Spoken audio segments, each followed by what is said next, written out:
It's episode 77 of the Improv London podcast. I'm your host, Stuart Moses, and this week's guest is Nick Hollingsworth.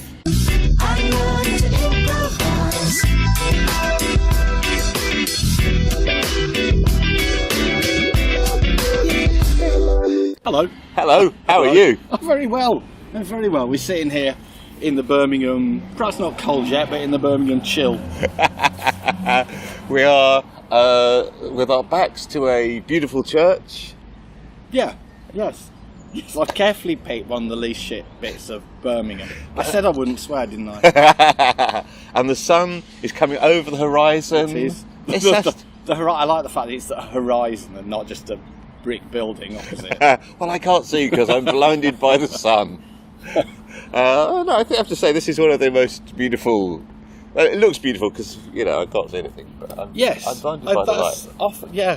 If actually Birmingham Tourist Office have missed a call there. If you couldn't see anything generally, we like to put our town down. Is the thing that happens for us. Why is that? We're slightly ashamed. Why is that? Why is that? Oh, do you really want to know on a podcast? I just want to know. I think we're slightly bitter about being the second city, and we're slightly jealous of London, I'd say. Right. And then like Manchester goes, oh, we're the second city now. They've sort of muscled us out of the way. Get to the back, and we secretly agree. So because they've got a good story going on, and we're still sort of going, they're a bit. Yeah. So that's good start. Good uplifting start to any podcast. It's interesting. I noticed that everybody on your podcast is constantly laughing. And you're constantly laughing. And I reckon a trip to Birmingham, we can turn that about. That was funny. I was doing a silent laugh then. Yeah. I was like... Well, so silent laughs. And that's no help from an audience, is it? Especially No. Actually, this is sort of segued. So I've gone DJ already. This is segue. That's a word I never ever use. Into a thing about Keith Johnson. So I did the Keith Johnson 9 days intensive in London recently. How was that? And what a nice place London is. And it was really good. And somebody's already said, I think, on the podcast, he's a character. Yeah, Vic. And he is a character. Yeah. And it was extraordinarily interesting. And not at all. I think somebody already said it's not at all what you think you're going to get. And it took me a couple of days to work out what I was getting. What did you think you were going to get? And what did you get? Let me cue that for 1 second. Go for it. And say silence. So one of the things that he was saying is, as an improviser, you are driven by the audience to laughter. You can hear it. Sometimes you can't even see the audience because of the lights, but you can hear them laughing, and so you head towards that. But you can't hear them shedding a tear. You can't hear when they all are quiet, but they're sitting right forward in the seat because they're invested in what's happening, and it's not funny, but they care about it. You can't hear those things, but you need to drive towards those as well. Yes. Yeah. So, what did I think I was going to get? Well, I've been to a reasonable number of workshops from different people. I thought I was going to get... here's something we do, folks. Everybody get up. I want 3 people, and everybody rushes forwards, and you do it, and then the next 3 people do it. You do loads and loads of reps. Right? What we got was 75% talking, of which, let's say, a third of that, so 25% was reminiscences about the 60s and things that had happened to him, and the other 2/3, 50% of the time. You impressed by the mental maths? I am. Were explanations of what he thought about techniques, why he had created them, and what the point of doing them was. And then the other 25% of the time, we actually got up and did the reps. So by about day 2 and a bit, I was thinking, I'm really disconcerted. I'm not getting up a lot. I'm not doing a lot of stuff. And then I had this moment of sort of realisation, and he sort of clarified it. He never explicitly said it, but he sort of clarified it. He's not expecting us to do the reps here with him in these 9 days. Yeah. He's expecting us to go away to our groups and do it with them intensely, I think. And so he's trying to tell us what his theory is, why these things work, what he's trying to drive us towards, That was really interesting. And then the other thing was quite a lot of the things that we did when he gave a reason to them, they're not the reason that I thought they were. Oh, and right. now you're going to ask me for examples. Oh, yeah. And now we're going to run into the fact that I don't have a normal memory. And like, however many listeners you've got, I'd like to think millions of people are all going to sit listening to this and go, oh, we're talking. Well, he was pretty good up until that point. Example. When he was talking about Birmingham being the second city, he was pretty amazing. But when it comes to actual examples... Yeah. That's fine. Yeah, we'll hurry past that. I'll come back. So my memory is really good. I remember loads of things. It's the recall that I struggle with. Right, yeah. It doesn't happen. It's fine. Names, no idea. Examples, makes for a good show. Oh, well, I find that sometimes I can't even get recording out, but when you're recording a conversation, suddenly, I couldn't even get the words then. And that wasn't even a real word. That wasn't even a proper name I was reaching for then. So yes. That happened on stage, didn't it? Several times yesterday, people got their words wrong, and then they celebrated it. But that was beautiful, during Previously On, who I'd not seen before and who I enjoyed immensely. And I don't know the name of the improviser that was playing Mama Betsy. Yes. But she got her words... She got a word wrong. Oh, she said that some guy was the most prolific or something like that. Was that, yes. She meant to say that... I don't know. I wasn't even sure what she meant to say. No, I didn't either. But the fact that she said he was the most prolific just took us into hilarious and interesting avenues. Yes, they celebrated it. Yeah. And then she, for some reason, she actually couldn't pronounce quite a lot of words later in the show, and they were all coming out slightly weird. Yeah. So they celebrated that. Who was on next? Who was on last night really good? Netflix. They were amazing. So they did the same thing. And I wasn't sure whether they actually were doing it because it had been on in the previous show, or whether it just happened again. But yes, they stumbled over some words, celebrated them, moved on. I said it's good. It's a good, healthy... there's nothing you can do. What are you supposed to do? The audience heard you do it. You might as well register. And B... It's a good, healthy attitude. Oh yeah, celebrate your mistakes. Use them for something. Yeah, exactly. And it's just interesting. You just explore it a little bit, and it's usually a rich vein of comedy as well. So definitely. I haven't asked you when you're going to dub my accent in, and that's probably quite important because it's really weird, isn't it? Because everyone's got accents, but I haven't, and I can hear it in my head. I don't have an accent, and then when anybody records me, something weird happens. Like you've got an accent. No, I haven't. No, honestly, really. You listen to this later, you'll find that there's a strong one there. I'll only hear that accent when I listen to this in Birmingham or outside of London. When I'm in London, I just think, I've just got a normal accent. Also, I've got a relation to Wolverhampton, so I easily slip into the Brummie intonation. Yes. I'm slightly trying to avoid it because it sounds like, I don't know, least popular accent in the country. I love it. I genuinely feel I'm surrounded by warm, loving people. I know. Even if I don't know them, they might be horrible, but I just think they are because they speak in a nice way. This is an apocryphal story. I believe it's true, but I've got no evidence. There was the survey done of accents. Yeah. You've heard of this? No. But okay. So they just gave people this short script of stuff to read, factual stuff basically, and they did it they got people with different accents, and then they played them to a set of volunteers, and they asked them how intelligent the various people were, and they were ranked, and Birmingham came last. Because it's not considered intelligent. And I've heard people on the radio, and they'll say, now we talk to Mr. So-and-so, who's like the chief advisor for the Treasury on something or other, and he'll have a strong Birmingham accent, and I'll panic slightly and go, oh my God, this guy doesn't know anything because he's in charge. And if that affects me, it must affect... Yeah, there must be riots in the street around the rest of the country. So yeah, Wolverhampton accent, quite strong. You seen Raised by Wolves? Yes. Isn't it fantastic? I love it. It's interesting the Brummie accent as a default go-to for improvisers when they are communicating. Yes. stupidity. Yes. Or sort of a silly affability, or... Yes. It's not all horrible. Yes. Silly affability is a very good way of describing it. Thank you. So the bad thing is that we do it as well.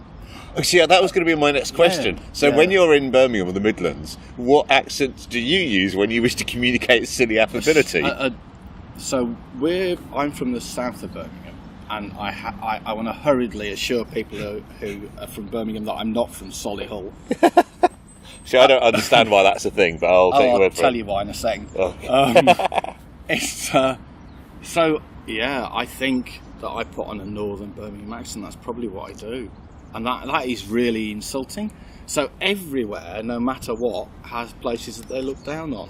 And they know they shouldn't. Yeah. It's built in. And people in Birmingham, they look down on Coventry. Right. And people in Coventry, I think they look down on Tamworth or Leicester. I'm not really sure. And I don't think there's an end to the chain. I think it's just a snake all around the country. Yeah. Tell me about Box of Frogs. Box of Frogs is a drop-in group.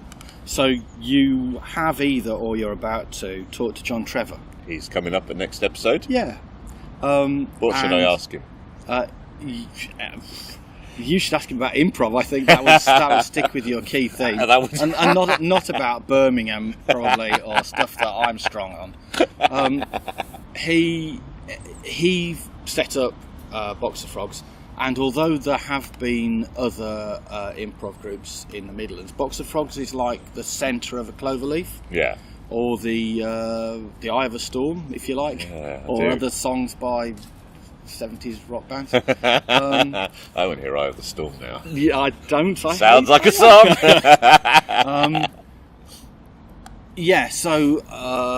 Most improvise. This isn't true, but I'm going to stick with it because I believe it, even if it's not factual. Most improvisers in the sort of the Birmingham area have been at some point through Box of Frogs, spun off, formed groups. Apart from the universities, which are slightly distinct, and then when things work well, from my perspective, they feed back into Box of Frogs. They come back. Yeah. So I was talking to John G yesterday, who I don't think you're going to talk to. So that's a confusing reference for everybody. I'll talk to him in real life. Yeah. Oh, okay. Then you should. He's a really nice guy. And saying I don't feel as good about improv groups that form out of Box of Frogs and never come back, because I feel that they're not feeding back into some sort of community. Yeah. Well, I don't feel bad, but it's great when there's cross-pollination going on. Yeah. And I'm listening to some stuff recent. So I facilitate teams. My job title is a Scrum Master. It's the worst job title in the whole world. And when people ask me what I do, I say I manage a self-managing team, because that's what I do. And on a good day, I help them manage themselves. And on a bad day, like I've had this week, I completely screw them up and wreck their productivity. That doesn't normally happen. Hopefully no recruiters are listening to this. And now I've lost my train of thought. You're welcome. We were talking about the cloverleaf. Yeah, yes, and the way. So a good teams are really functional when they're very close knit. So a good improv group is a team, and that's something that's not true of Box of Frogs in a sense, because it's a drop-in group, so it has a rolling membership, and you never know who you're going to perform with.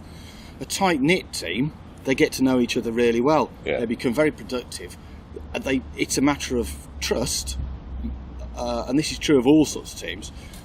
In your teammates, and commitment to them, but also you learn exactly how they think and function and things, and that matters when you're on stage. It matters in any sort of team.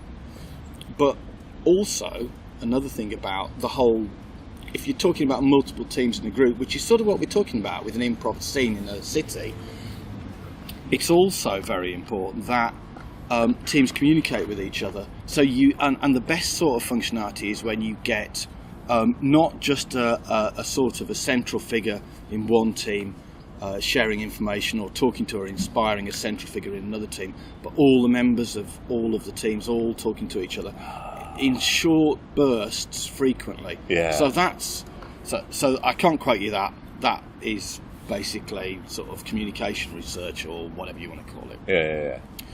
So to have a central drop-in group, to bring it back to improv again, is really good. And part of the functionality of that is to keep everybody in the scene connected. Yeah. And the festival. Yeah. So the festival helps. Obviously, the festival helps once a year. I think Box of Frogs is a really important thing. John Trevor, to come back to John Trevor, has fundamentally, from my perspective, if not created, then facilitated the creation of an improv scene in the Midlands in Birmingham. Yeah, cool. So good, John. Yes. Good. I will be listening to you when you're talking. So will I, obviously. I mean, I don't need to listen, do I? Because I could just listen to it later and go, I didn't really bother the first time, so I'm listening to it the second time. Seems a waste of time to listen to it twice, like when I'm actually there. So when you say you're talking about the ideal being, all the improvisers talking to all the other improvisers, communicating with each other, that would be your ideal. Yeah, you shouldn't worry about perfect things, but that's a very productive state of affairs. And what are they communicating in your ideal picture? I think so in a work setting, you've got multiple teams. The important thing is that people are just talking to other people, because those conversations seed ideas. And you might be talking about something specific that's going on, but you might just be talking about different approaches to things. And I suppose in an improv thing, it's the same. There are no rules. This is not. You don't get a set of rules. You must tell X about all good edits that you've seen. It's not like that. It's just that stirring of the pot, if you want to put it that way. Yeah. Another metaphor. You're stirring the eye of the whatever I said it was before. The eye of the tiger, I think. It was in my head. Stir the eye of the tiger. And see what happens when the tiger roars. Yes. And also, it's just a lovely thing to have lots of people communicating with lots of other people. That's just a lovely thing. Let's just do that, because that just makes life better for everybody. So my partner Deb says that improv is my new religion. So I was religious for a short burst of time when I was sort of in my late teens. Yeah, late teens is about right. And in retrospect, looking at it, what was going on was that I wanted some sort of larger family. So I'm an only child. Yeah. And I think a lot of the stuff that I do comes out of the fact that this won't be true, this is just another memory. It won't be true in any literal sense, but my memory of childhood is sitting on my own, looking out the window with the clock ticking loudly, waiting. No, that's fine. You don't need to shed tears. Millions of people are now doing that for us. And consequently, I really like people. I like meeting people, I like being with people, I like spending time with people I like, but I especially like being part of some sort of community or family. So if anyone from a cult is listening, I'm very susceptible. You could totally snap me up. In fact, it's a bad sign that, given that I'm so susceptible, no cult has snapped me up. That's rather hurtful. I would be an easy mark. We're not that desperate. And I entirely agree. And the improv community has given me a community in London that I have not had before. Yeah. And also, I'm not always particularly comfortable in social situations. I'm fine if there's a defined role. So the fact that we have a microphone here means that I'm perfectly comfortable talking to you, listening to you. Well, that's very interesting. Or I really enjoy doing tech, because then I'm behind the desk and I'm turning the lights on and off and the sound up and down. That's pretty much all there is to it. But I have a defined role for that. So also, going along to an improv workshop, I find it easy to interact with people because we know what we're doing. And once we've done that, then I'm more able to talk to people as a human. So I found that a really useful way into a community. Yes. There was no question there, I was just sharing. No! I think that, and an interesting thing has happened because you can't see us. So until now, I don't know about you, but for the most part, I've been looking over there at the sunset. Yes. And I've been talking out of my head. And I was sort of in a virtual space. I was listening. It was almost like a phone call. We turned and we're sort of looking at each other in the face now, which, to be fair, as improvisers, we should have done from the first second, and we should, because that's where everything is. Yes, so the scene isn't out there. We'll leave it for the homework of the people listening to work out whether there's a change now in the personality of the conversation, because we're actually looking at each other. Yeah. So religion. Yes. Tell me about religion. Well, I'm going to tell you about what Deb thinks. Oh, yeah. And I agree with her. This is correct. This is what's happening. As well as the fact that I like improv, also I like the fact that, for example, we're about to walk down to workshop. Yes. We'll go into that room. There'll be people there we've never met before. Yeah. But we are like, there's an aspect of it being like an extended family. Yes. We will assume the best of them and they'll assume the best of us. We might share things with them that we wouldn't share with strangers on the street. Yes. We have a shared, perhaps even slightly secret language about which we can deploy to talk about things. We'll feel emotionally safe with them, but we've never met them before. We may even never meet them again. Well, that's something that happens with if you're in a religion or anything like that, a shared ideology. That's sort of what happens, isn't it? Yeah. I mean, obviously, I've heard of the improv as cult thing, most days since I've been involved, but I've not thought about it in that sort of nuanced way. That's very interesting. So, improv as cult, that sounds a bit... I don't like that, because then that's got negative connotations, hasn't it? And that's probably what Deb means. Well, you're out again, I see. You could be at home, but no, you're going out. It's a difficult line to tread. Yeah, it is a difficult line to tread. So, if you were doing any sort of sport, let's say you were doing some sort of martial art, you're not going to get any good by doing it once a week. No. So I did Aikido many years ago, and it became. Oh, God, I'll come to that in a minute. Philosophy, how things become a philosophy in your life if you do them enough. I did it once a week. I was never any good. I was rubbish. It's not enough to do. There are not enough reps frequently enough. Yeah. I don't think even if you did it once a week for your whole life, you're going to really crack it. You need to do it. So if you do it 2 times a week, maybe you'll make some progress. You need to do it 3 times a week, is what I feel. I think improv is basically the same. There's a lot of reps in it. You're trying to get something out of your head into just something that happens like driving. Something that happens without understanding it. When you drive a car, you don't think, I'll now accelerate slightly, operate the clutch, indicate, turn the wheel in order to go to that space. You just think, I want to go over there. Yeah. And you just do it. Yeah. Yeah, we're moving from conscious competence to unconscious competence. Yes. Yeah. So I've stacked up loads of things I was going to say, and people probably taking notes now, and they're going, when is he going to return to why Solihull is well, I was going to swear, but yeah. Solihull wasn't really high on my list I think they may be willing to drop that one.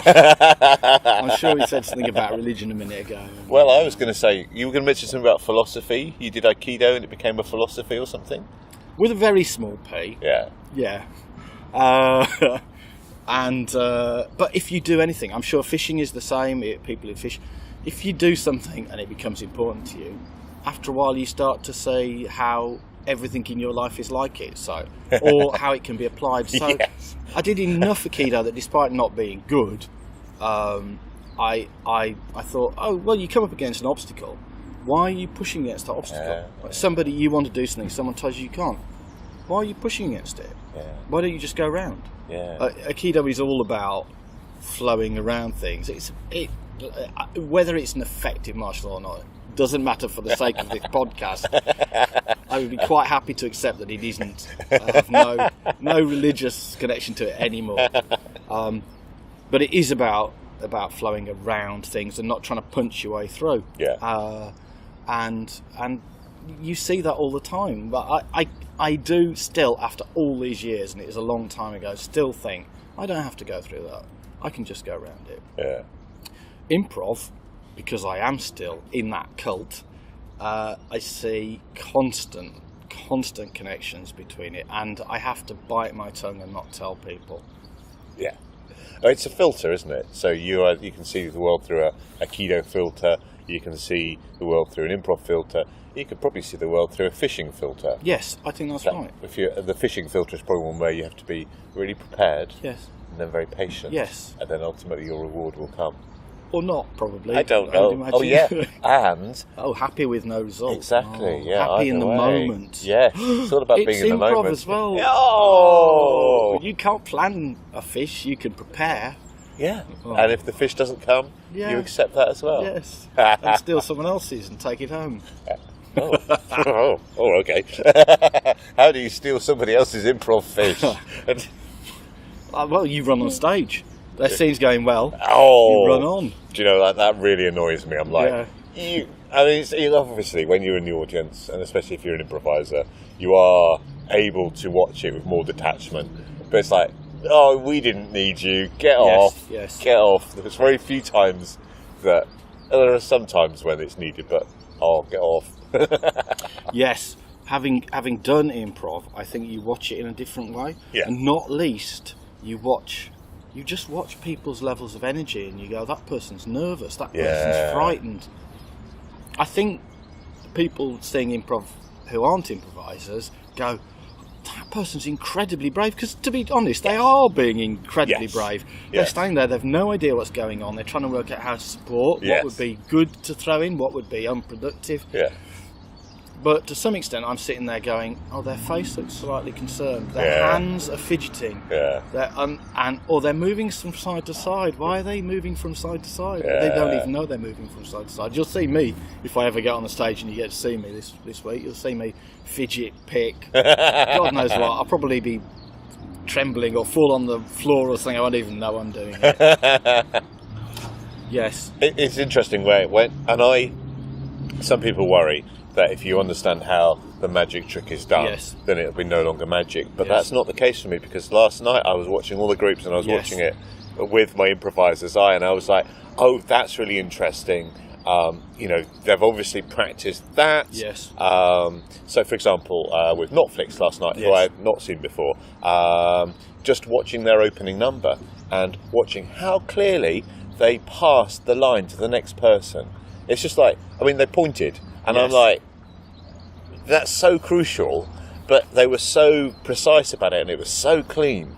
And then the way in which they always had the backing dancing, and they were always, mirroring each other. It was just so beautiful. And I think it would have been beautiful if I hadn't known some of the techniques behind it, but just thought, oh, you're so good at this. This is such a thing to, enjoy.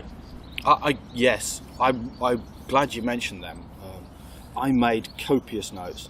So it's interesting. I think the two, for me personally, and it's really difficult, because you don't want to say, I don't want to say anything negative about anybody's improv.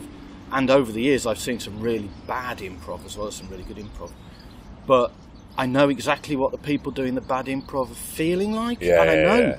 And you could be a fantastic improviser, but it doesn't mean you're not going to have a day standing on stage terrified because things are falling apart. And as soon as that happens, your brain fogs up. What you're supposed to do. So, but you've stood on the stage, and good on you. And so I'm not going to start. I don't like it. I hear people bitch sometimes about other groups. Why? That doesn't make you any better. You can only be better. You're exactly as good as you are. Yeah.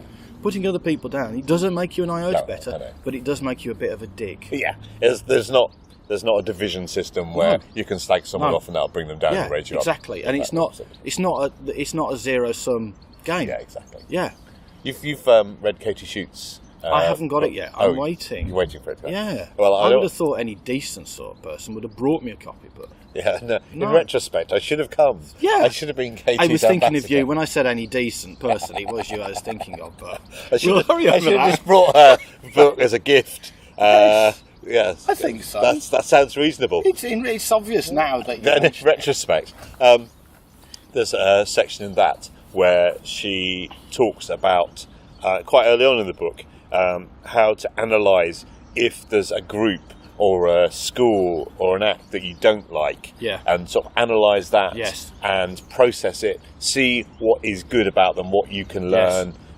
all that sort of thing. That's exactly right. Yeah, that's exactly right. So there are people here doing stuff, and I think I don't want to do that. Yeah, but I'm really pleased to see it. Oh yeah. And I'm not like, just because I don't want to do it, I don't want to do it. Next year, my taste might have changed. I might want to do it. Or maybe I'll want to do it to get something from it and then not do it. Who knows? Who cares? Or even, who cares? There may be a group that I don't like, but that doesn't mean to say I don't think they're good. Yes. Or I don't appreciate. Yes. And I think, oh, they're very good at what they do. I don't happen to like that thing, but I'm still interested. Yeah. I can still learn from it. Yeah, quite. Netflix. Last night. Yes. So I was going to say I made copious notes. I made about 4 or 5 pages of notes. And 10,000 Million Love Stories on Tuesday. It was absolutely brilliant. I made no notes. Oh, that's interesting. So yes, they're different reactions. So they're both very positive reactions. I had a hugely positive reaction to Netflix. But I saw a lot of I felt that I saw a lot of techniques that were really interesting and that I was very keen to make a note about and sort of celebrate that way. Yeah. I was just completely caught up in the honesty and the moment of 10,000 Million Love Stories. It's interesting. I don't like musicals in real life, so it might well be that I was never going to be caught up in the emotional moment of a musical, but I did. I hope they don't mind me saying that I found them the second best thing.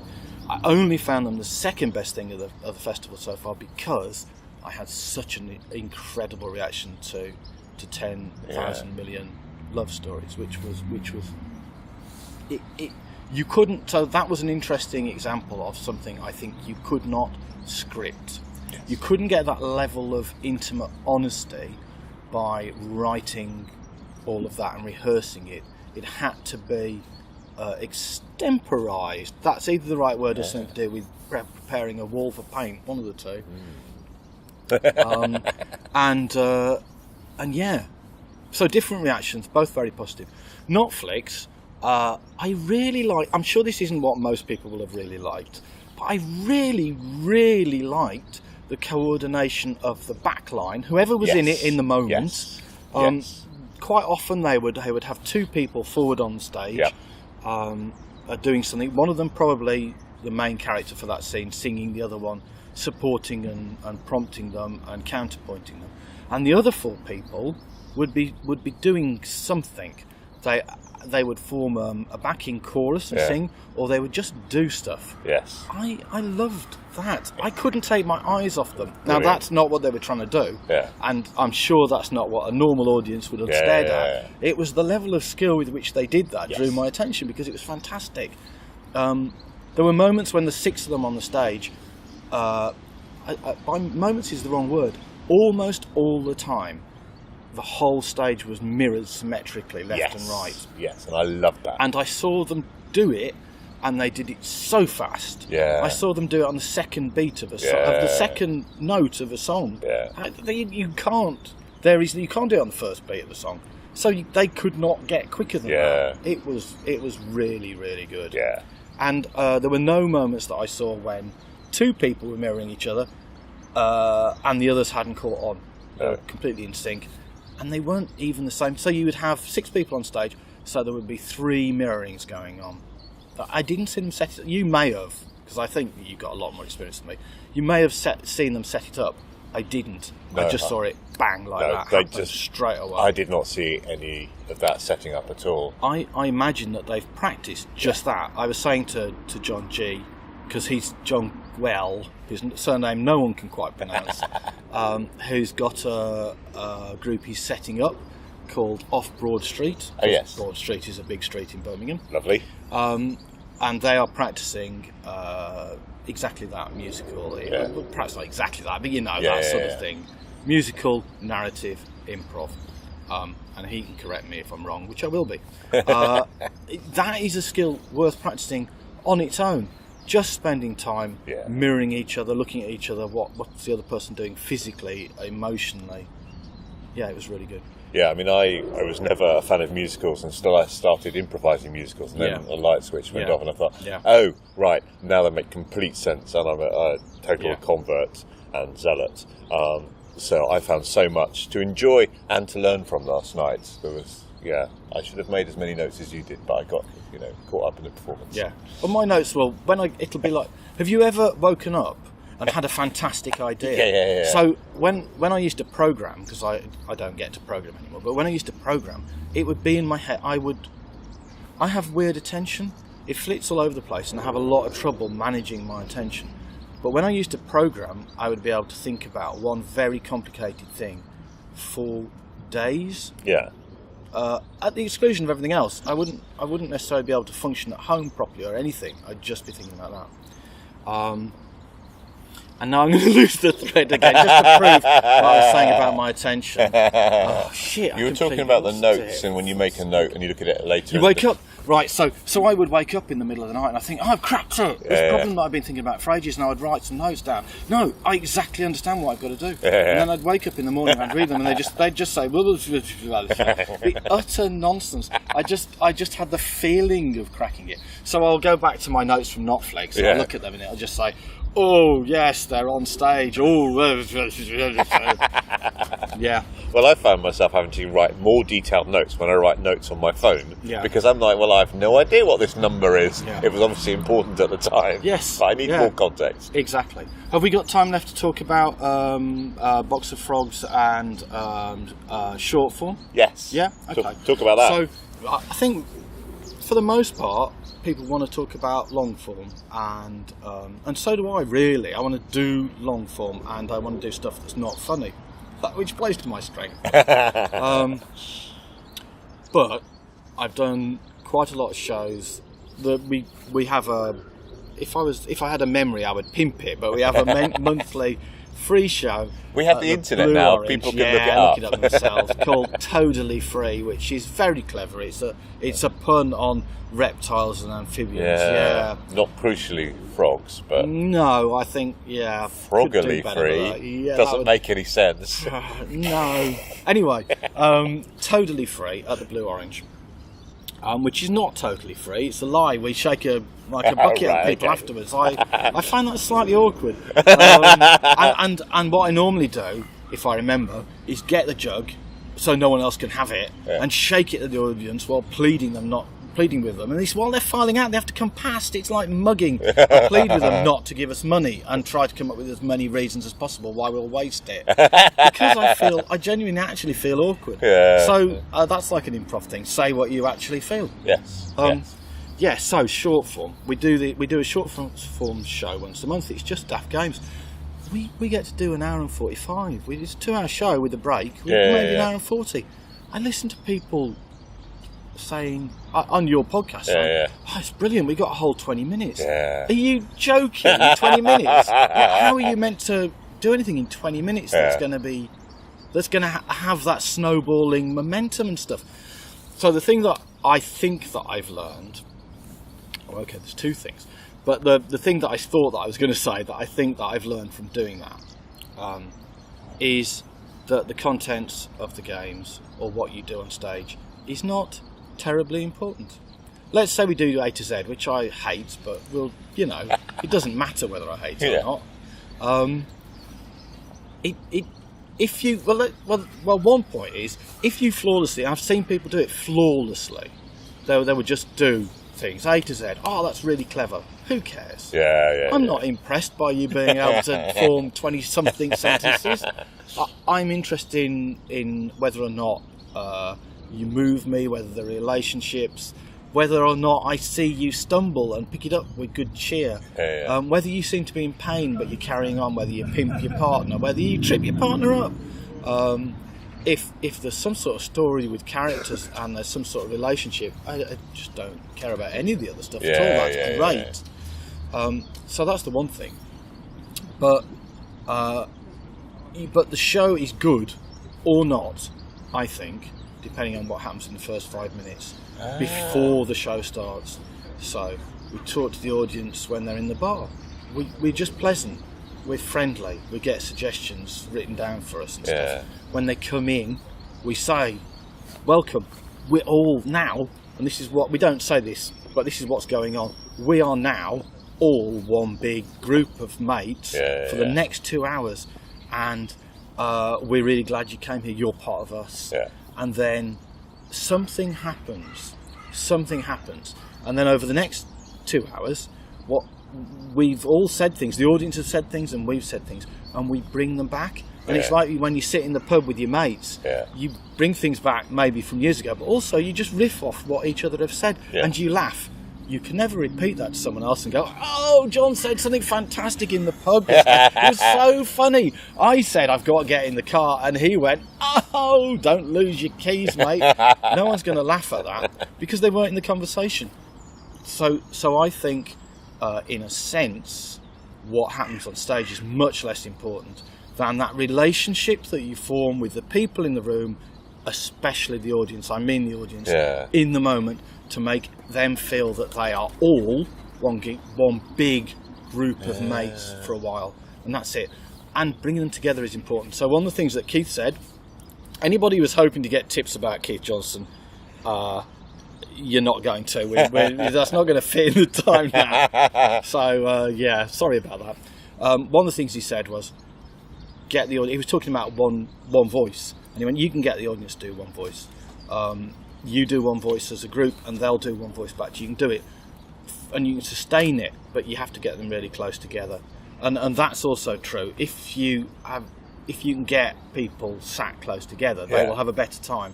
So that whole thing about how you manage the audience and their emotions and their expectations and their feelings, that's the critical thing. The rest of it is just flows. If you've done that, it seems to flow. Yeah. If you've done that, then anything you do on stage is just giving the audience permission to laugh, to let out the laughter that already exists. Yes. That's really so the last 2 shows that I've done, did a show at the Blue Orange, decent sized audience. For us, that means like 60 people. We would typically get 60 or 70 people, I think, on that free night, which is nice. And it went really well, and everybody in the room applauds, and everyone in the room laughs, and there's a great atmosphere, and you feel like you're with your mates, and it's really good. Then the next one that I did, the last show that I did, was an equity show of some sort over near Longbridge in a social club.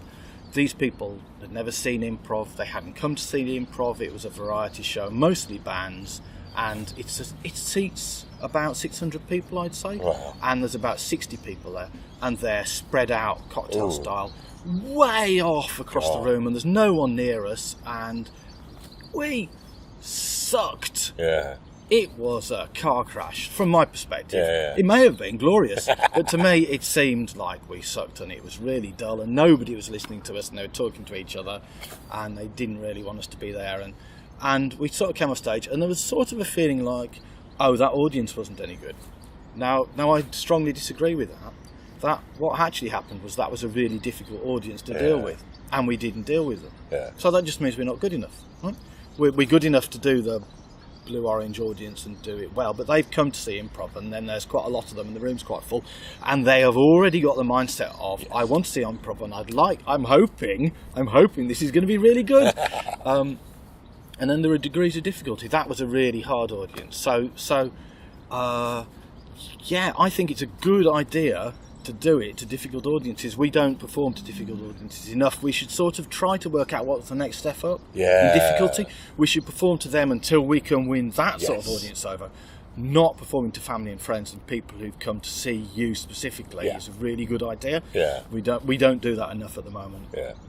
The other thing that I've learned from doing, you'll have to give me like a couple of minute warning or something, because I'm in the flow now. Carry on. The other thing that I learned from doing Box of Frogs, and this is, so we come back to philosophy. This is something that is really useful in life for me, and I see it a lot. I was in a group called Foghorn, and I was in it for, I don't know, a year or whatever. When they were good. Before they got popular. Yeah, no, that's true. Yeah, that's right. Yeah, that says something as well. We were charging, right? So I'd done 3 shows, and then I'm in this show, and we're charging people. We're not charging them a lot, but we're charging them like £8. Well, that's suddenly you need to give £8 of entertainment. Yeah. Right. So then I had this thing that was happening where I go, okay, I can't be rubbish because people have paid £8. I can't be rubbish. Then you have this filter going on all the time, not consciously, but it's there because you're concerned about your quality being good. You start to worry about your quality, and that makes it harder to do anything because there's a delay. Or you just don't do stuff because you're not confident. Well, how could you be confident? Because you don't know what you're going to do. You have no idea. Yeah. So you can't know if it's going to be any good. And because of that, you're not as good because you're not flowing as freely. You're not as relaxed. Yeah. You're not as liberated. And because of that, you probably don't get the shit stuff, but you don't get the great stuff. Yeah. So you are at best consistently mediocre. Yes. Well, nobody wants to go and see mediocre stuff. Better hot or cold than lukewarm. Hot and cold. Yeah. I think that's right. Then after that, I had a bit of a lean period, and then I started doing the free shows at Box of Frogs, and no one had paid anything.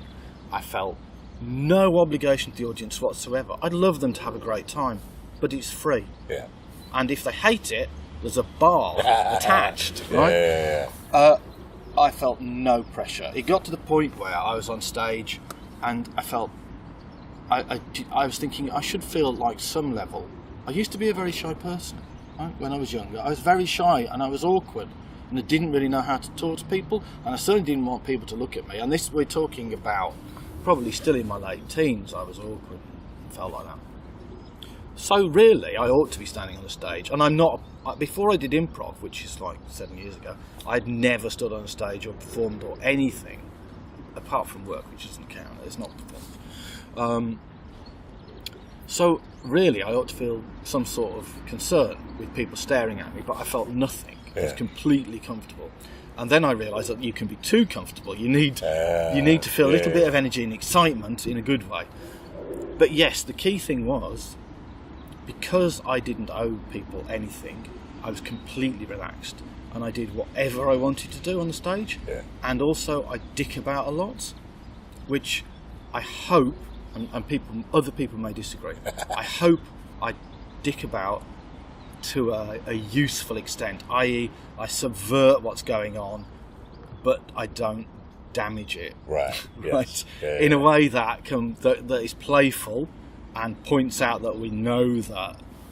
Hopefully we know that this is a bit daft and we're not being pretentious, but we are trying to create something at the same time. We want everyone to have a good time, and that good things come out when it's disrupted, and we're celebrating our mistakes and all that sort of stuff. So philosophy with a very, very small p, probably in a smaller font than the rest of the word.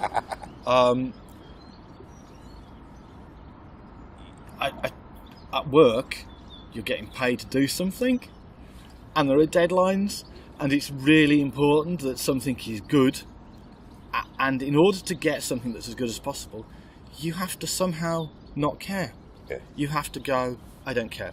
And that takes support. So we come back to the team thing again. This is true in improv as well.